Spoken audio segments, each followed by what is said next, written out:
अस्सलामु अलैकुम वरहमतुल्लाहि वबरकातुहू। जी हाँ दोस्तों, उम्मीद है कि आप तमामी हज़रात खैर व आफ़ियत से होंगे, तमामी लोग अच्छे होंगे। जी हाँ दोस्तों, बड़ी अपील भारत के बड़े उलमा की तरफ से बड़ी अपील की गई है कि आपके पास ज़रूरी दस्तावेज़ आपके पास होने चाहिए।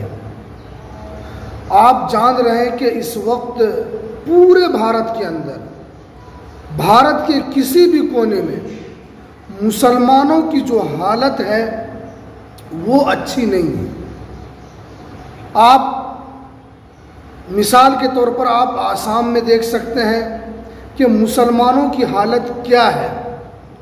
आप इस वक्त बिहार के अंदर देख सकते हैं कि मुसलमानों की हालत क्या है। तो मुसलमानों की हालत को देखते हुए बड़े उलमा ने आपसे बड़ी अपील की है कि आपके पास ज़रूरी कागजात होने चाहिए, क्योंकि आप जान रहे हैं कि इस वक्त जो बिहार के अंदर जो काम हो रहा है, वोटर वेरिफिकेशन पुनरीक्षण का जो काम चल रहा है, इसके अंदर काफ़ी लोगों का नाम कटा है। चाहे वो नाम किस वजह से भी कटा हो, उससे बात नहीं है, लेकिन काफ़ी लोगों का इसके अंदर नाम कटा है। आप जान रहे हैं कि असदुद्दीन अवैसी साहब की तरफ से भी बड़ी अपील की गई थी कि आपके पास ज़रूरी कागजात होने चाहिए, और मौलाना महमूद मदनी साहब ने भी बड़ी अपील इससे पहले की थी। तो ये जो अपील है उलमा की, ख़ास तौर पर मुसलमानों के लिए है कि आप लोगों को अभी से जागरूक रहना है। बिहार के अंदर जो ये काम चल रहा है, बिहार की जो ओपोजिशन की पार्टी है, चाहे वो आरजेडी हो, कांग्रेस हो, लेफ्ट हो, कोई भी हो जो विपक्ष में है, उनका कहना है कि ये एक तरीके से एनआरसी है। जिस तरह आप जान रहे हैं कि 2020 में जो इस वक्त सीए और एनआरसी का जो मुद्दा चला था, जिसके अंदर काफ़ी मदरसों में कागज़ को सही कराने के लिए छुट्टी दे दी गई थी। यानी तमाम मुसलमानों को कहा गया था कि आप अपने कागज़ को दुरुस्त कराएं, हर जगह आपको अपना एक जैसा नाम देना है। क्या वही तरीका अब शुरू होने वाला है? क्या सरकार उसी रास्ते पर चल पड़ रही है? ये आप जान रहे हैं कि बिहार के अंदर इस तरीके से कागजात मांगे जा रहे हैं, जिसके अंदर बहुत लोगों के पास कागजात नहीं है।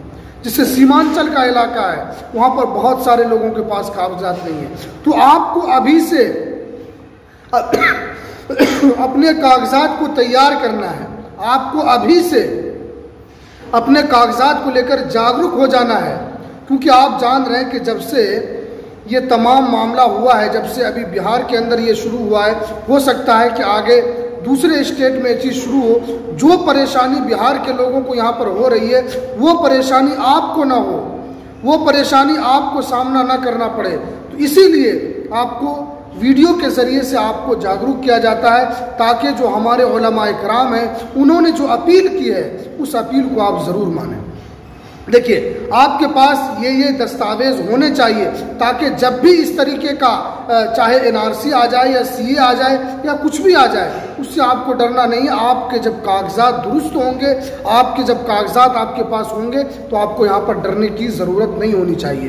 तो इसीलिए आपसे कुछ दस्तावेज यहाँ पर हम बता रहे हैं जो आपके पास हर हाल में होना चाहिए। देखिए, इस वक्त जो तमाम उलमा ने अपील की है, तो उसके लिए ज़रूरी है कि हमारे पास जो दस्तावेज़ है वो होने चाहिए। देखिए, सबसे पहले जो आपके पास आधार कार्ड होना चाहिए। तो ये आधार कार्ड तमाम लोगों के पास होता है, पूरे भारत के अंदर जितने भी लोग हैं वो आपके पास होना चाहिए। उसके बाद दूसरे नंबर पे जो है वो आपके पास पैन कार्ड होना चाहिए।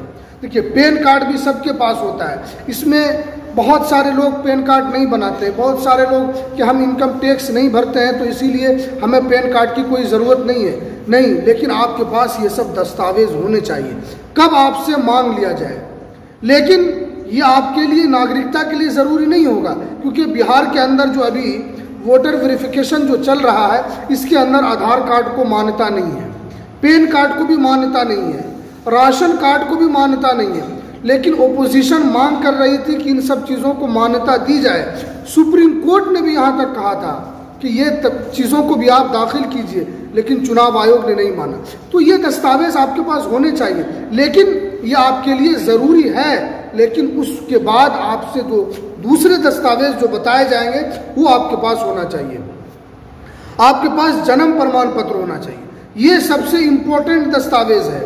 बिहार के अंदर जो वोटर वेरिफिकेशन है, इसके अंदर जन्म प्रमाण पत्र भी मांगा जा रहा है। जिनका नाम 2003 सूची में नहीं है, तो उनसे यहाँ पर 12 दस्तावेज में से उनमें से आपको 2 दस्तावेज देने के लिए कहा गया है, उनमें से एक जन्म प्रमाण पत्र भी आपको है। तो इसलिए बहुत सारे लोग वीडियो में कमेंट करते हैं कि हम यहाँ से हैं और हमारा जन्म प्रमाण पत्र नहीं बन रहा है। देखिए, आपको उसके लिए दौड़ भाग करना होगा, आपको कोर्ट कचहरी का चक्कर लगाना होगा, वहाँ पर आपको दौड़ कर अपने दस्तावेज को तैयार करने होंगे। अगर अभी आप सोए रहेंगे, जब कभी भी, चाहे वो सीए हो या एनआरसी हो, जब भी ये लागू हो, तो उस वक्त जब आपके पास दस्तावेज नहीं होंगे तो आपको काफ़ी परेशानी होगी। इसीलिए आपको जन्म प्रमाण पत्र हर हाल में बना लेना है, चाहे आपकी एज 30 साल है, 40 साल है, 50 साल है, 60 साल है, 70 साल है, 75 साल क्यों नहीं है, आपको जन्म प्रमाण पत्र बनवा लेना है, चाहे आप जिस तरीके से बनवाएं। उसके बाद आपके पास पासपोर्ट होना चाहिए। देखिए, पासपोर्ट ये काफ़ी इम्पोर्टेंट दस्तावेज है, इसलिए कि इसको भारत सरकार की तरफ से जारी किया जाता है, और जब पासपोर्ट बनता है तो तमाम एंगल की जांच के बाद ही आपको पासपोर्ट दिया जाता है। उसमें पुलिस वेरिफिकेशन होता है, उसमें आपके कागजात की जांच होती है, जन्म प्रमाण पत्र की जांच होती है, पूरे जांच होने के बाद ही आपका यहाँ पर पासपोर्ट को इशू किया जाता है।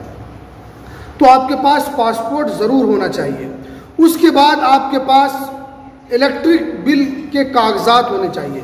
जैसे आप बिजली लेते हैं, तो बिजली लेते हैं तो आप फॉर्म भरते हैं, तो वो कागजात भी आपके पास होना चाहिए कि आपने जो कनेक्शन किया है वो कागजात आपको निकाल कर रखना है, आपको अपने एक फाइल में उसको जमा करके रखना है, ताकि जब भी इस तरीके से कुछ हो तो आपको कोई परेशानी ना हो। उसके बाद आपके पास पानी का बिल होना चाहिए, जैसे पानी वगैरह लेते हैं, टेलीफोन बिल होना चाहिए, आपके पास आवासीय जाति वगैरह आपके पास होना चाहिए, आवासीय होना चाहिए, जातीय प्रमाण पत्र होना चाहिए। उसके बाद अगर आप कोई आरक्षण कैटेगरी से आते हैं वो आपके पास होना चाहिए, और आपके पास जो ज़मीन के कागजात है वो दुरुस्त होने चाहिए। ये जितने जो कागजात बताए जा रहे हैं, ये जो आपके लिए आगे फ्यूचर में, इन फ्यूचर जब भी इस तरीके का मामला शुरू हो तो आपको उस वक्त रोने की ज़रूरत ना पड़े, उस वक्त आपको परेशान होने की ज़रूरत ना पड़े, उस वक्त आप पैसा खर्च करके भी आपके दस्तावेज नहीं बनेंगे। ये आपके लिए ज़रूरी है। उलमाए किराम की तरफ से अपील की जा रही है, चाहे वो महमूद मदनी साहब है, चाहे मौलाना अरशद मदनी साहब है, चाहे इमारत शरिया की तरफ से अपील की जा रही है तमाम मुसलमानों से, आप अपने कागजात को दुरुस्त कीजिए। आपको अपने कागजात में नाम, स्पेलिंग वगैरह आपको दुरुस्त रखना है। तो यहाँ पर जितने भी कागजात बताए गए, चाहे वो आधार हो, पैन हो, राशन कार्ड हो, जन्म प्रमाण पत्र हो, आपका पासपोर्ट हो, उसके बाद आपके पास बिजली का बिल हो, चाहे वो पानी का बिल हो, आपके पास जाति, आवासीय, ज़मीन के जो कागजात हैं उसमें उसको दुरुस्त करवाना है। ये तमाम कागजात आपके पास होने चाहिए, इसलिए कि बिहार के लोगों को जो परेशानी हो रही है वो परेशानी आपको ना हो, वो परेशानी आगे जो भी राज्य में इस तरीके का होगा वहां आपसे भी मांगा जाएगा। पूरे भारत के अंदर ये वेरिफिकेशन शुरू होगा और उस वक्त आपसे दस्तावेज मांगे जाएंगे और आपके पास वोटर आई कार्ड भी होना चाहिए। देखिए, बहुत सारे लोग जिनकी एज हो गई है वो वोटर आई कार्ड नहीं बनवाते, तो वोटर आई कार्ड भी आपके पास होना चाहिए, इसलिए कि वोटर आई कार्ड के जरिए से आप एक वोट डालते हैं, आपको जो यहाँ भारत की जो कानून है, भारत का जो संविधान है, आपको जो हक देता है उस हक का आप इस्तेमाल कर सकते हैं। तो आपके पास ये दस्तावेज होने चाहिए और सब में नाम वगैरह आपका स्पेलिंग के साथ एक जैसा होना चाहिए, ताकि आपको आगे चलकर कोई परेशानी ना हो। तो चलिए, उलमाए किराम की तरफ से ये अपील है और आपको इस अपील को ज़रूर मानना चाहिए, ताकि आपके भविष्य में और आगे आइंदा यानी मुस्तकबिल में आपको कोई परेशानी ना हो। तो चलिए, हमें दीजिए इजाज़त।